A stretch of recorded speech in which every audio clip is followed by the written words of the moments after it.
Hi, and welcome back to Cooking with Shockey. Today, we are going to be doing my spaghetti carbonara and bruschetta. Let's go. Okay, so what we're going to do is we're going to start off with our bread. This is a loaf of French bread that I picked up. Any crusty bread will do. We're going to take our bread knife and we're going to get our heel cut off there. And then we're going to cut diagonally across the loaf to make sure that we got about a 1-inch slice with good surface area on the front. We're gonna get our slices all the way down, put them on this pan, and then we'll get our oil. Okay, now once we have our bread sliced, you can see we have 8 identical slices, sliced diagonally about 1 inch thick.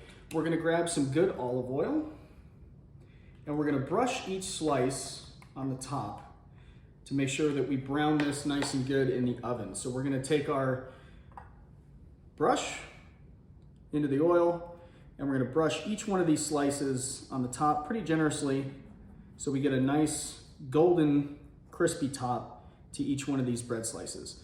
Then we're gonna go ahead and put these in the oven at about 400 degrees until they're nice and crisped up. Shouldn't be more than about 5 to 10 minutes.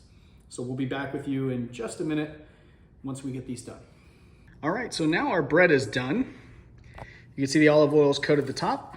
Now this is gonna go into the oven at 400 degrees for about 15 minutes. Okay, now that our bread is in the oven, getting toasted, what we're gonna do is I got some cherry tomatoes and I have some fresh basil leaves.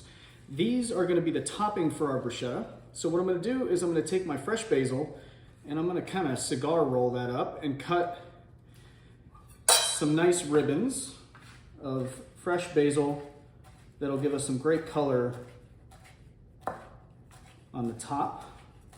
Important to use fresh basil here. There's really kind of no substitute.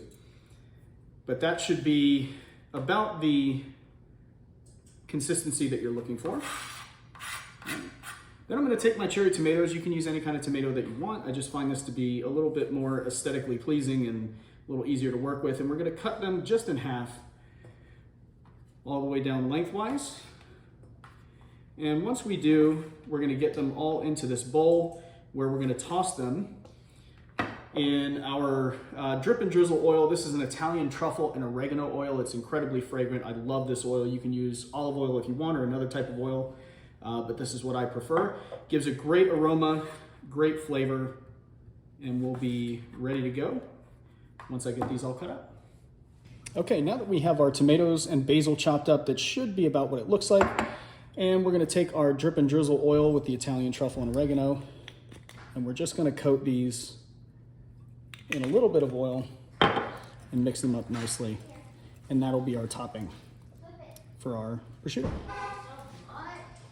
Okay, now that we got our topping there and our bread is still toasting, what we're gonna do is we're gonna take our fresh sliced mozzarella and we are going to shred this, and this is gonna be the cheese that's gonna top our bruschetta. So I'm just gonna roughly shred this into the bowl until I have enough. It'll probably take, I'm making 8 of these slices, so it'll probably take roughly 8 of these slices. Okay.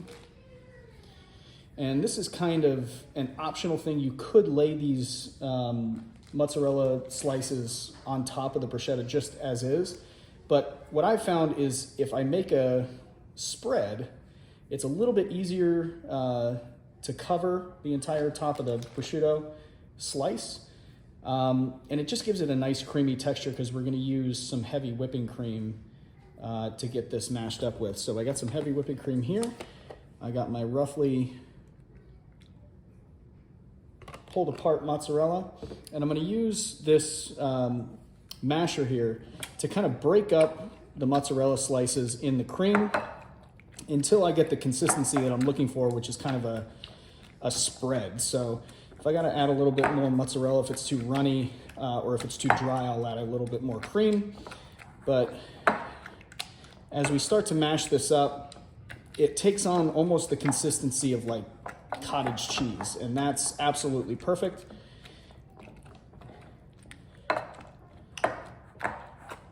And that way we can spoon this on top of the bruschetta and spread it out. Otherwise it's not spreadable if it's just in those mozzarella slices. So this is a great, nice, creamy cheese topping that's gonna go on the top of our bruschetta. And that looks about right. Right, so that's kind of the consistency that you're looking for when you're done. And then this is gonna go on top of our bruschetta once it comes out of the oven, nice and toasted. And we'll be right back. Okay, now our bread is beautifully toasted. You can see the olive oil's done a great job of getting us a nice brown crusted topping, and they're nice and crispy. So the first thing that we're gonna do is we're gonna take that mozzarella mixture. We're gonna apply that to the top, and you can see I was talking about earlier how easy it is to spread.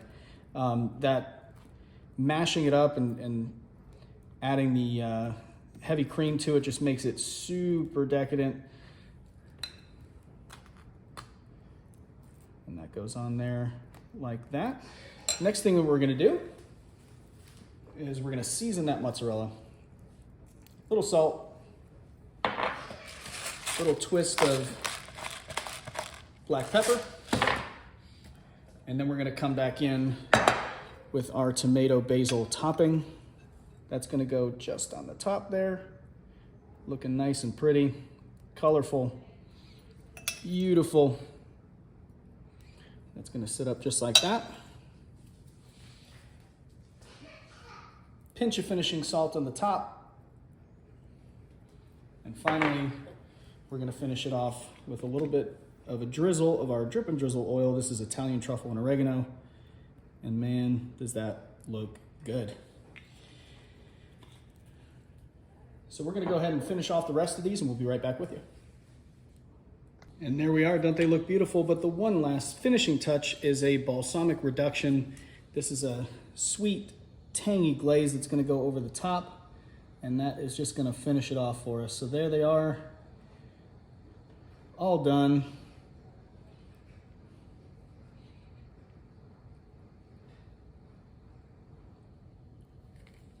And that's how you do bruschetta.